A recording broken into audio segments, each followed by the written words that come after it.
Et pour cette vue de haut, nous retrouvons donc Philippe Viguier-Desplaces, auteur du livre « Et si le prochain président était un roi » aux éditions Mareuil. Et puis vous êtes par ailleurs reporter au Figaro. Merci Philippe Viguier-Desplaces d'être avec nous ce matin et je mène cet entretien avec Richard Desèze.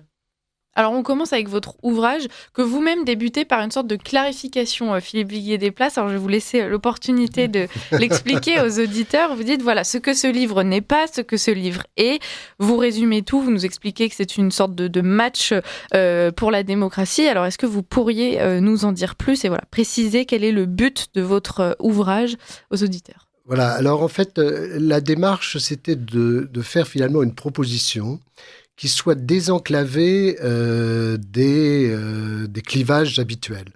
Quand on parle de monarchie, soit on fait face à des caricatures, soit on fait face à tout de suite une image soit extrêmement droitière, soit extrêmement de gauche, puisque le dernier candidat à l'élection présidentielle, je le rappelle souvent, qui était Bertrand Renouvin, le dernier candidat royaliste à l'élection présidentielle, avait quand même appelé à voter François Mitterrand. Il n'était pas réputé pour être un homme de droite. Et donc on a voulu faire cette proposition, libérer l'idée de la monarchie de son contexte un peu trop politique. Si vous voulez, plus parler du principe que des princes, et puis s'inscrire dans quelque chose qui n'a jamais été vraiment abordé en France, c'est la monarchie constitutionnelle. Parce que souvent, quand on parle de monarchie en France, on voit tout de suite le retour d'un roi de droit divin, d'un monarque absolu, et cette espèce d'absolutisme qui est proposé conduit à une succession d'échecs et à ce que les monarchistes fassent un peu du surplace. Est-ce que vous pourriez redéfinir ce qu'est la République ? Ça me paraît assez important puisqu'aujourd'hui c'est devenu une espèce de grand sac dans lequel on met plein de valeurs. Finalement, vous vous êtes interrogé sur ces notions de République, de démocratie. Je pense qu'il est bon justement de repréciser ce qu'est vraiment la République. Alors, si vous voulez, ce livre est fait avec Paul Melun, qui est un souverainiste de gauche, et Paul Melun s'est attaché dans ce livre à défendre la République. Moi, à l'inverse, je me suis attaché à promouvoir la monarchie constitutionnelle. Donc mon rôle n'est pas tellement de défendre la République, puisque je pense que la République, l'institution de la République est un peu à bout de souffle, on le voit encore très récemment, que le pilier de la République, c'est l'élection présidentielle, et que l'élection présidentielle pollue la vie démocratique. Je pense même qu'elle avilit la démocratie, car ce n'est plus une affaire de compétence, mais une affaire de combinaison.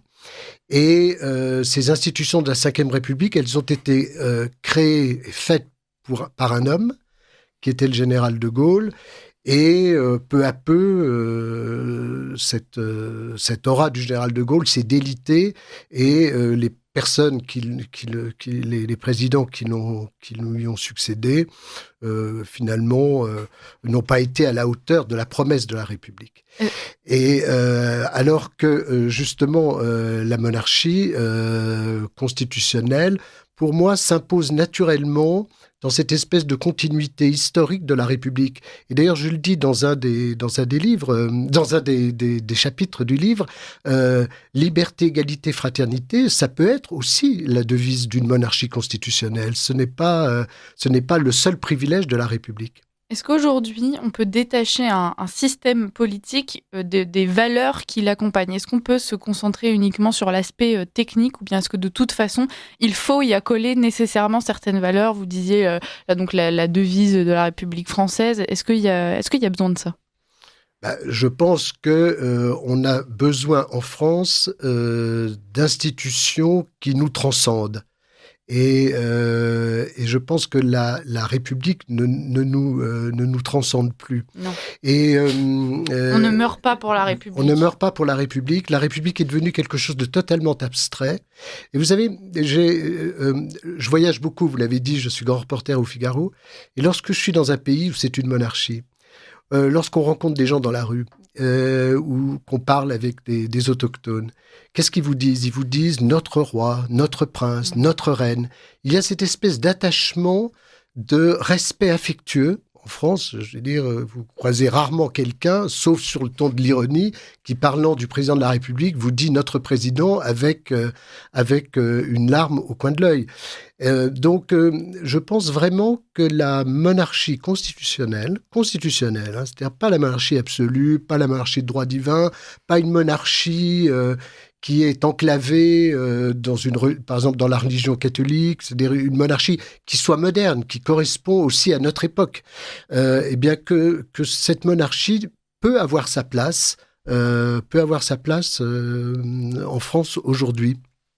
Ce qui est tout à fait intéressant dans le livre et dans le débat, puisque donc chaque chapitre est un débat entre vous et Paul Melun, c'est que il y a cette image d'une monarchie absolue, mais historiquement, on voit bien que la France, comme le disait un penseur, est hérissée de liberté et que il y a déjà en fait une constitution, que le pouvoir du roi n'est pas du tout absolu. Il y a une constitution du royaume et même Louis XIV était empêché, si j'ose dire, par les parlements régionaux. Jean-Christian Petit-Fils a fait toute une biographie pour montrer à quel point il n'était pas du tout absolutiste, quand bien même on en a fait le champion de l'absolutisme.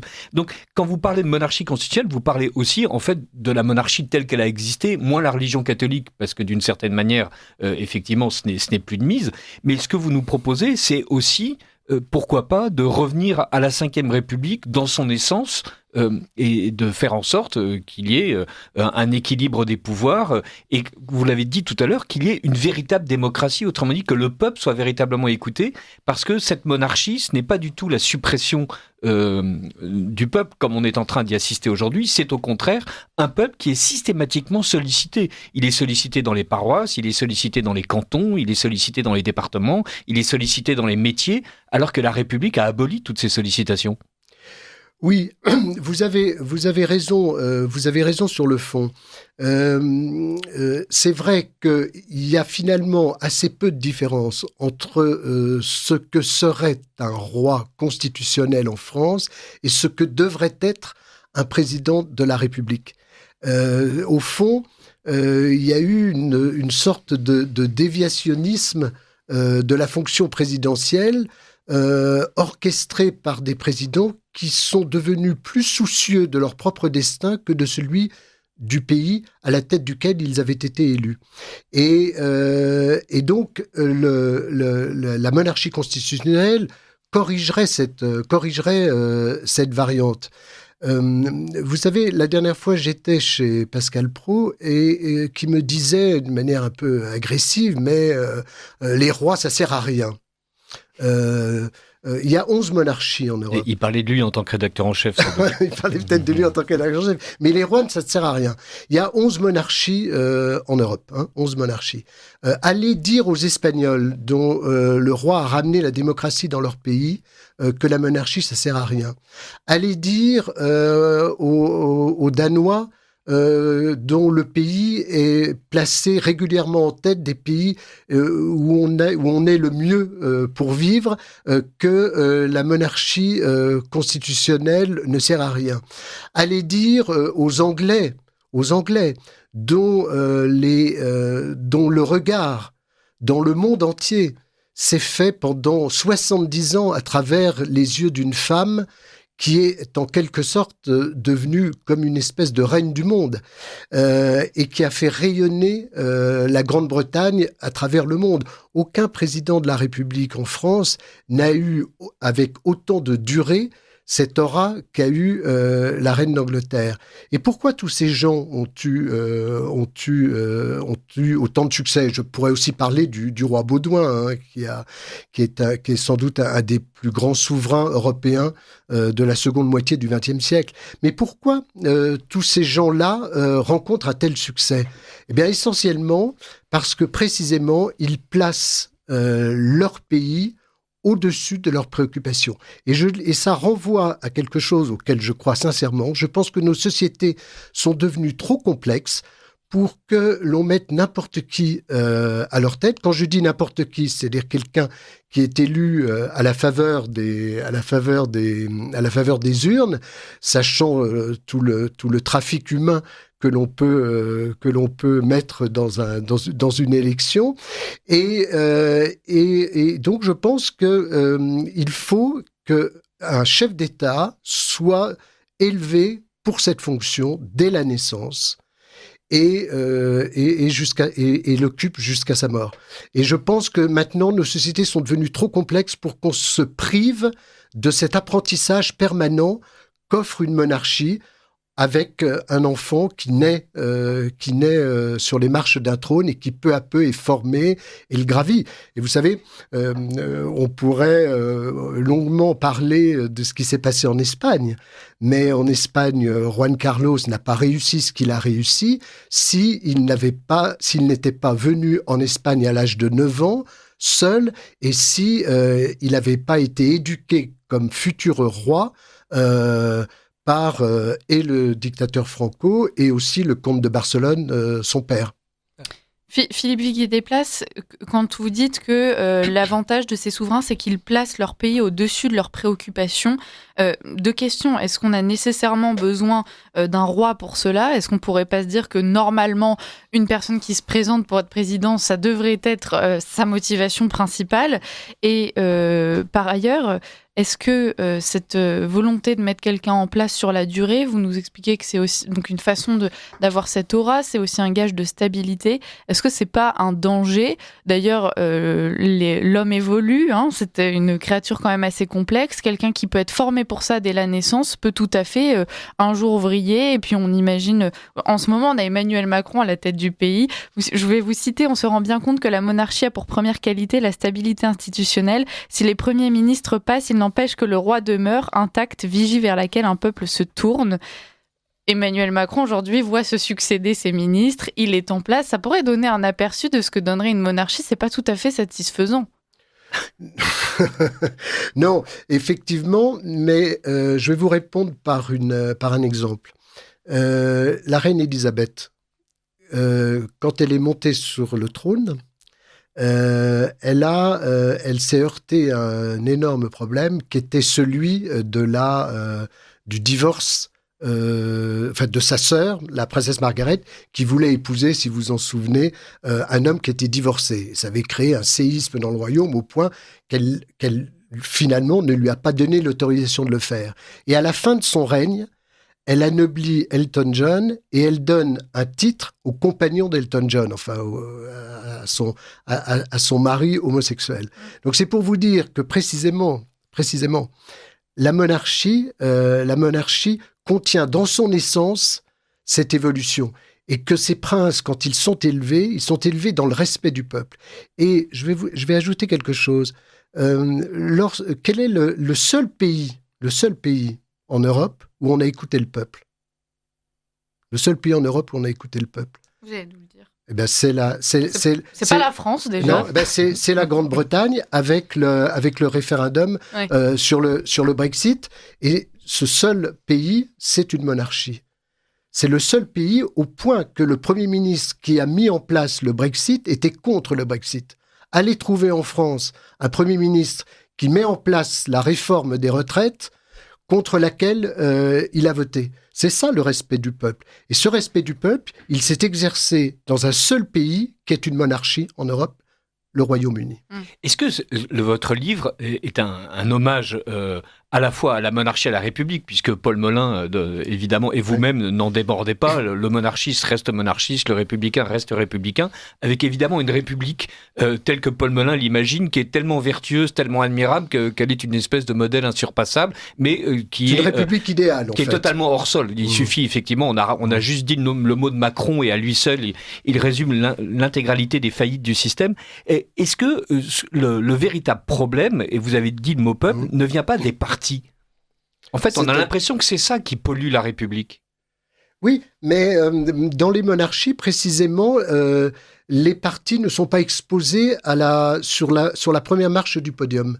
Donc, ça a moins de conséquences. Bien sûr que s'il y avait une monarchie en France, tout d'un coup, on va pas avoir une France insoumise qui va être en cravate et sage comme des images à l'Assemblée nationale. Mais tous ces problèmes-là ne touchent pas le fondement même de la nation. Vous voyez, c'est ça qu'est une nation. Le souverain, c'est un drapeau. C'est un drapeau. Or, le drapeau, il est en haut du mât. Et il flotte en haut du mât. C'est un repère. Et bien sûr qu'il y a des choses qui peuvent le polluer, bien entendu. Et je dis pas que je disais la dernière fois chez un de vos confrères que la monarchie ne réglerait pas tous les problèmes, mais elle en réglerait quelques-uns. C'est tout. Et surtout, elle éviterait que le jeu politique n'en crée systématiquement de nouveaux. Oui, et d'ailleurs, vous pourrez remarquer que dans tous les pays où il y a une monarchie, les premiers ministres ne reviennent jamais au pouvoir. Sauf Churchill, mais dans des conditions historiques qui étaient très différentes après la guerre. Mais sinon, dans aucun pays, les premiers ministres dans une monarchie qui perdent les élections législatives ne reviennent au pouvoir. En France, si vous perdez une élection présidentielle, vous êtes sûr de retrouver le candidat la fois d'après. On reste avec vous, Philippe Figuier Desplaces. Je rappelle aux auditeurs leur rendez-vous de 9h, c'est avec notre partenaire du jour, Jean Messia. Mais pour le moment, nous avons encore un peu de temps avec vous.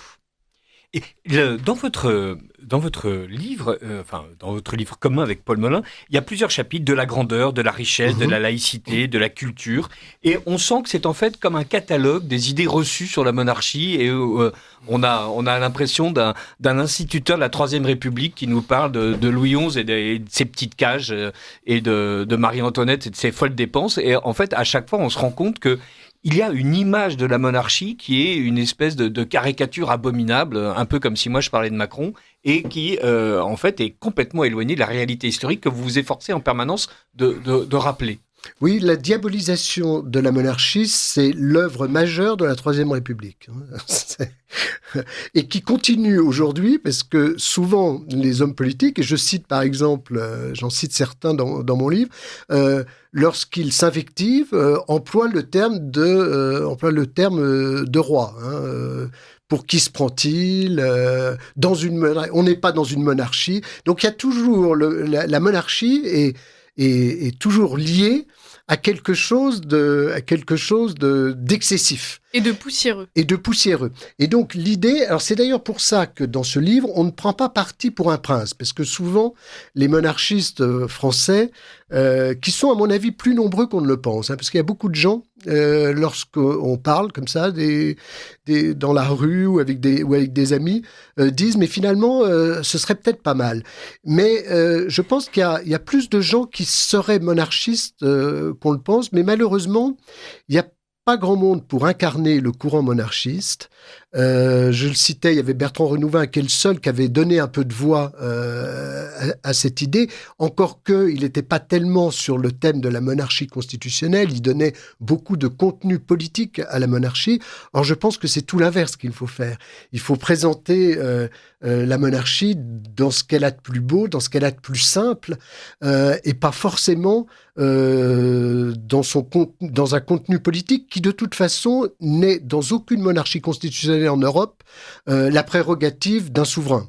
Plus aucun souverain n'a réellement de pouvoir. Ce qui ne veut pas dire qu'il a plus d'influence. C'est toute la subtilité du régime monarchique.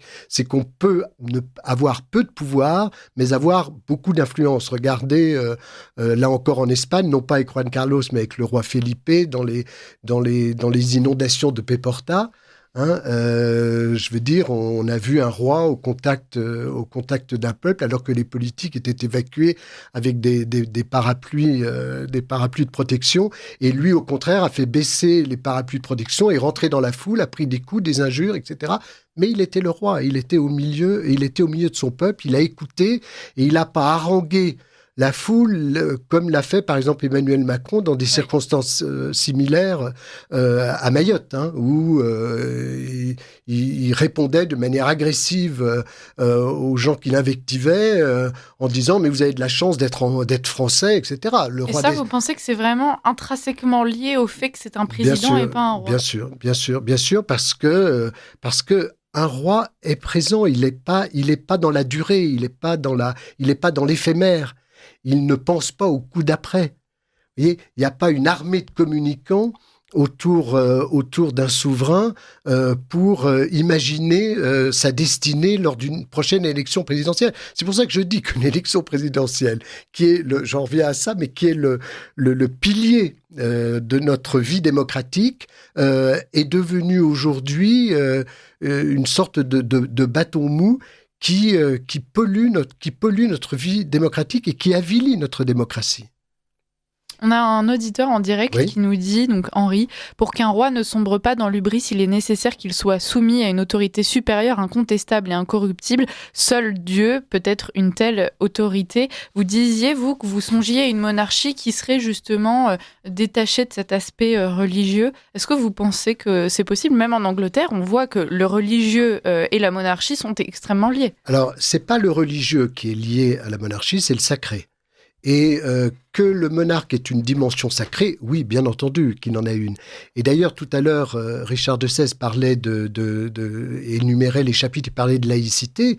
Que ce soit en Belgique, que ce soit en Espagne, que ce soit au Royaume-Uni, que ce soit au Danemark, qui est un pays extrêmement libéral, le roi est le chef de l'église luthérienne danoise.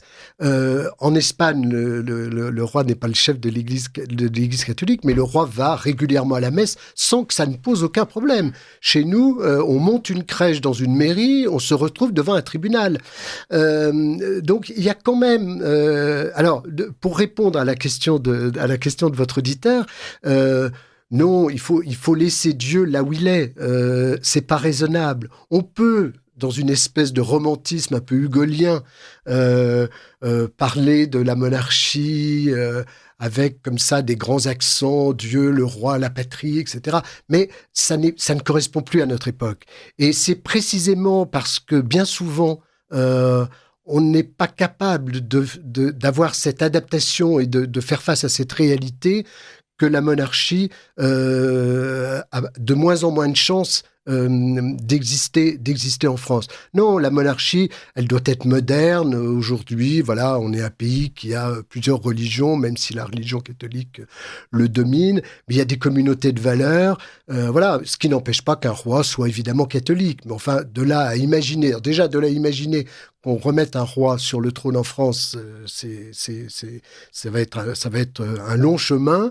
Et en plus, dire à la population, imposer à la population que ce roi tient son pouvoir de Dieu, c'est une complication supplémentaire, si vous me permettez.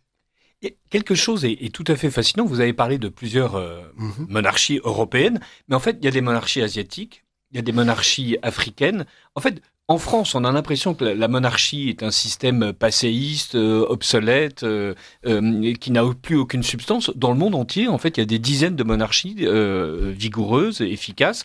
Et même, il y a quelque chose qui m'a fasciné. Il y a un parti monarchiste américain aux États-Unis. Autrement dit, cette aspiration à une monarchie et à un principe monarchique n'est pas du tout quelque chose qui est typiquement français et le propre de nostalgique. Oui, c'est une aspiration à la modernité, c'est une aspiration à quelque chose qui nous dépasse. Et dans ces sociétés qui sont devenues extrêmement mercantiles, je crois qu'on en a besoin. Un jour, j'ai interviewé, dans le cadre de mes activités journalistiques, Otto de Habsbourg, qui était une personnalité attachante et très intéressante et très passionnante. Et il m'avait dit, vous savez, quand on va aux États-Unis... et que l'avion descend à la verticale d'une ville, la ville est dominée par des buildings, qui sont des banques, des sociétés d'assurance, etc. Quand on descend en avion dans une ville européenne, elles sont dominées par des cathédrales. Et c'est vrai que je pense que la monarchie est aussi quelque chose qui nous rattache à nos racines, naturellement, sans qu'on se pose la question de nos racines. Allez demander aux Danois, ils ne se posent aucune question sur leurs racines, alors que nous, on fait des débats à n'en plus finir sur les racines chrétiennes ou non chrétiennes de la France. Allez dans toutes les monarchies, pour eux, les choses s'imposent tout à fait naturellement. Et ce n'est pas le moindre des avantages d'une monarchie qui apporte de l'apaisement dans le débat politique. Et croyez-moi, on est dans des sociétés qui sont tellement agitées, avec beaucoup de gens qui souffrent beaucoup, et on a besoin d'apaisement, on aurait besoin quand même d'avoir quelqu'un qu'on admire, d'avoir quelqu'un autour de qui se rassembler, d'avoir un événement qui nous rassemble et qui ne soit pas seulement un match de football. Une figure paternelle. Une figure paternelle, mais c'est pas péjoratif. Moi, je pense que les sociétés, vous parliez des monarchies asiatiques, je pense que les sociétés ont toujours été, depuis la nuit des temps, guidées par des figures paternelles. Et d'ailleurs, regardez, aujourd'hui, tout le monde parle du général de Gaulle. Alors Paul Melun, qui est mon meilleur ennemi, dans ce livre, fait référence sans cesse au général de Gaulle. Lui qui est de gauche, je lui dis souvent, et pourquoi tu fais pas référence à François Mitterrand ou à François Hollande, des présidents qui sont de gauche. Des géants. Mais tout le monde fait référence au général de Gaulle. Tout le monde, aujourd'hui. Pourquoi ? Parce qu'il y a une recherche d'une figure paternelle, et que c'est cette figure paternelle qui apparaît aux yeux des Français. Et à nous, peut-être, d'y substituer la figure du roi. Alors justement, le général de Gaulle n'était pas un roi, et concernant les monarchies, on a aussi des contre-exemples. Vous nous parlez de cette sérénité que ça peut apporter au peuple. Notre histoire personnelle nous démontre que la monarchie, ça peut aussi être assez agité, mais même de façon beaucoup plus moderne, puisque c'est le mot que vous employez. Tournons-nous effectivement vers les monarchies africaines, par exemple. Ça peut déboucher sur des guerres civiles terribles. Oui, mais moi, c'est un sujet qu'on avait abordé avec Paul Melun, de savoir si on parlait des monarchies dans le monde. Mais les modèles que vous citez ne sont pas au service d'une démocratie aussi avancée et aussi pénétrée des idées des Lumières que sont les nôtres. Donc, évidemment qu'on peut faire des comparaisons, mais enfin, la monarchie thaïlandaise où les gens sont à genoux devant un souverain qui a une vie de bambochard, par ailleurs, ne me paraît pas le meilleur exemple à importer dans nos pays. Et vous parliez du général de Gaulle. Le général de Gaulle a d'ailleurs lui-même pensé à un moment à la monarchie. Et d'ailleurs, dans le livre, je consacre le dernier chapitre aux liens qui ont existé, aux liens tout à fait réels qui ont existé entre le général de Gaulle et le comte de Paris. Et donc, le général de Gaulle a véritablement pensé à un moment que la monarchie pourrait lui succéder. Philippe Viguier Desplaces, on comprend donc que la prérogative, c'est quand même la qualité de l'homme. Merci beaucoup d'avoir été avec nous ce matin. Merci aussi pour cet ouvrage. Et si le prochain président était roi, que vous avez coécrit donc avec Paul Melun, ce sont des débats passionnants, chers auditeurs. Vous pouvez vous procurer ce livre aux éditions Mareuil dès maintenant. Philippe Viguier Desplaces, merci donc pour vos travaux. Merci beaucoup pour votre accueil.